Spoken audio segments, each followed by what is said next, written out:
Hello and welcome to our video solutions for Superquiz 1. This is from our Fall 2021 Math 106 course at Cal State Fullerton. Math 106, as you know, is integral calculus and differential equations. This first problem from the Superquiz is just a little, hey, let's find antiderivatives of some elementary functions. Maybe they've been tweaked a little bit, composed with a linear term, but we don't want to use substitution when it's just a linear term. It's much easier to just do a little guess and check if we have to. So why don't we get to it? So let me see here. I have this long function, right, which looks complicated, but as usual, we notice there are plus or minuses in between them, meaning we can just integrate this term by term. So that's pretty nice. Okay, let me see. From a notational point of view, I'm going to want to maybe give a name to this, right? Because I don't want to just write equals underneath it, right? And then write an antiderivative, because that would be a false statement. A function is generally not equal to its antiderivative, right? A couple of exceptions, but this ain't one of them. So I want to write down then an antiderivative for this function f. And we'll do it again, as we said, term by term. So this first one here, this is going to be a power rule problem. All right, so quick reminder, if you're trying to antidifferentiate something of the form x to the n, then this is going to be 1 over n plus 1, x to the n plus 1. Well, almost, right? If n is equal to -1, then we have a little bit of a problem here, right? You'd be dividing by 0. We don't divide by zeros because when you divide by 0, a puppy gets kicked. So we have to exclude that case. In that very special case, then we actually know you get the natural log of the absolute value of x. All right, so a derivative of ln of x is 1 over x. 1 over x is x to the -1. All right, that's that -1 you're seeing here for n. Okay. Cool. There's also this -23, but this is a constant, right? And just like with derivatives, right, you can pull constants in and outside of antiderivatives, with the exception of 0. That's a very special case. Let's see here. So I'm just going to copy the -23, and then -70, hey, that is not -1. So I'm going to be dividing by 1 more than -70. And here's where we have to be a little bit careful. You might see that 70, add 1 to it and get 71. But that would be ignoring this negative. So we have -70 plus 1, which is -69. Okay, and then we have x2, that same new power, right, where we add 1 to the exponent, so we have x to the -69. And you might say, hey, look, there's a minus and a minus, those go away, and wow, 23 and 69, there must be some relationship there, and yeah, of course, 3 times 23 is 69. So if you wanted to simplify this, you could, although it's not necessary. Okay, let's move on to the second term. So for the second term, again, there's this constant, a 3. Okay, let me just write the 3, because that's not going to concern me so much. So I'm really interested, right, in the rest of this bit. Now, the thing is, this doesn't look exactly like the power rule, because the power rule, man, it just has an x, right? But this has a 2x plus 1.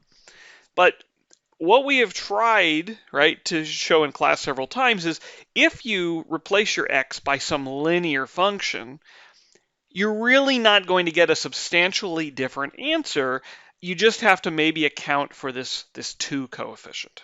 All right, so here's what we're going to do. We're going to just presume that it works the exact same way. So I'm going to copy the 2x plus 1. I'm going to divide by 1 more than the exponent. Okay, 1 more than -4/7. No, -4/7. Okay, well, you got to add 7/7, and oh, looks like you get 3/7.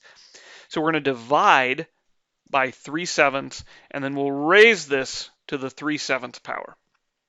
All right, so that's what we're going to first guess. Now, if we want to make sure this works, right, we have to take a derivative. And when we take that derivative, you say, okay, the 3/7 comes down, it cancels that 3/7. You subtract 1 from this exponent, which will give you -4/7. Everything's working just fine. But then there's this bit, right? We have to use the chain rule when we differentiate this. And when we differentiate it, we're going to get an extra 2 that we don't want. So we have to compensate by dividing by 2. All right, so that's just the way it's going to have to be.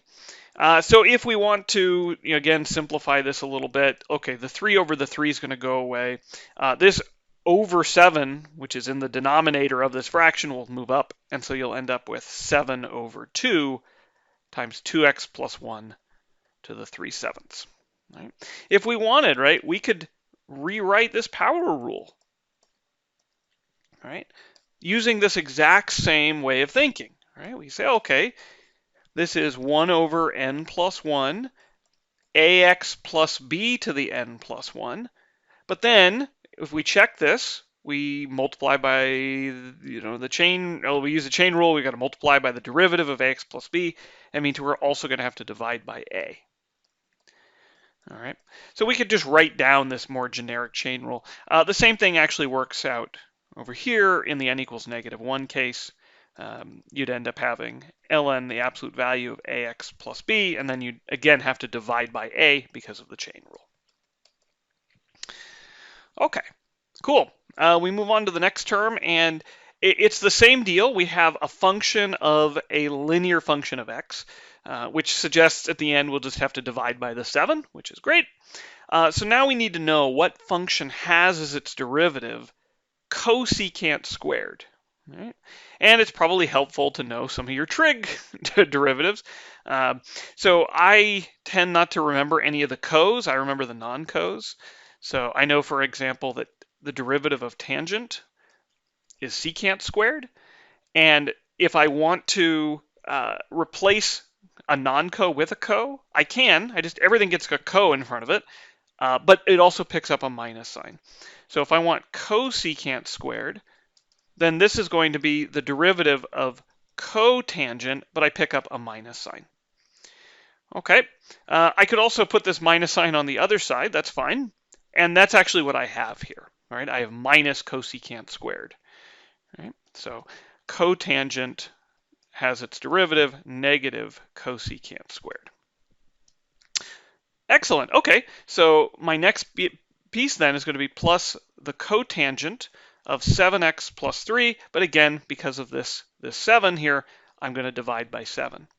Okay? Very important to note, this is only working when we replace x by a linear function, right? If you replace it by x squared plus 3, you just try it, right? Try just guessing, oh, I'm just going to divide by maybe an x squared, right? Or a 2x or something, right? Yeah, you can take that derivative, it ain't going to work. Okay? You cannot compensate for an extra variable, you can compensate for a constant. Okay, we go to the next one. Oh, now this one actually should be pretty easy. Okay, I copy the 2, and now I want an antiderivative of e to the 2x. Okay, we know an antiderivative of e to the x is e to the x.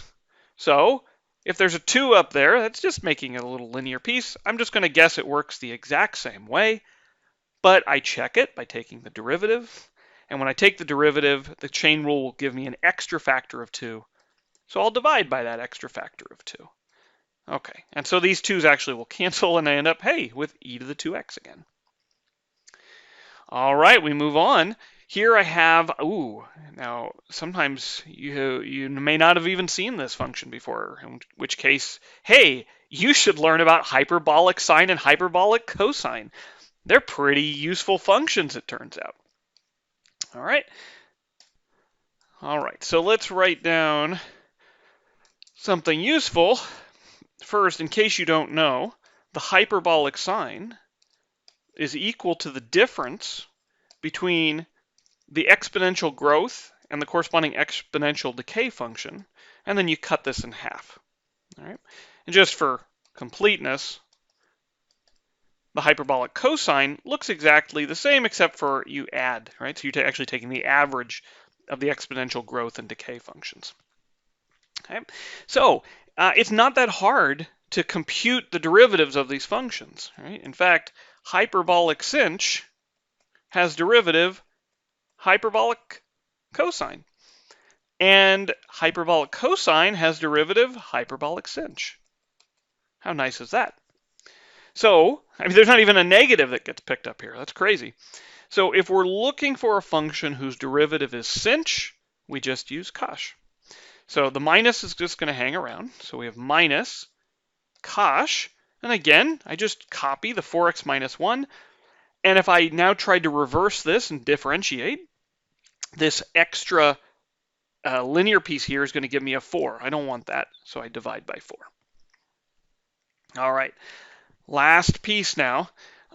This looks very complicated, but I notice I have a 25 on top and a 5 in both sum ends on the bottom, which means I can actually simplify this, right? I can divide both the top and the bottom by 5. And when I do that, I'll end up with 5 over 1 plus x squared. Now this 5 I'm not really thrilled with, so I'm going to pull it out to the front. So I really have 5 times 1 over 1 plus x squared. Okay, so I'm going to copy the plus 5, and now I just need an antiderivative of 1 over 1 plus x squared. And this is one of those, hey, you just got to know this is one of the most important ones to know. Right? An antiderivative will be the arctan, right? A derivative of arctan is, right, 1 over 1 plus x squared. Okay, so again, if you were using substitution all the time on all these, it would start to feel pretty bad. All right, so whenever you're replacing your x by just some linear function of x, don't do substitution, right? Just pretend like it's not there and then compensate in the end by dividing by that coefficient in front of x, right? And you, again, if you're not sure why that's true, right, just differentiate and you check, right? And you got to know, oh, my chain rule, that's where it's coming from. All right, we will see you next time.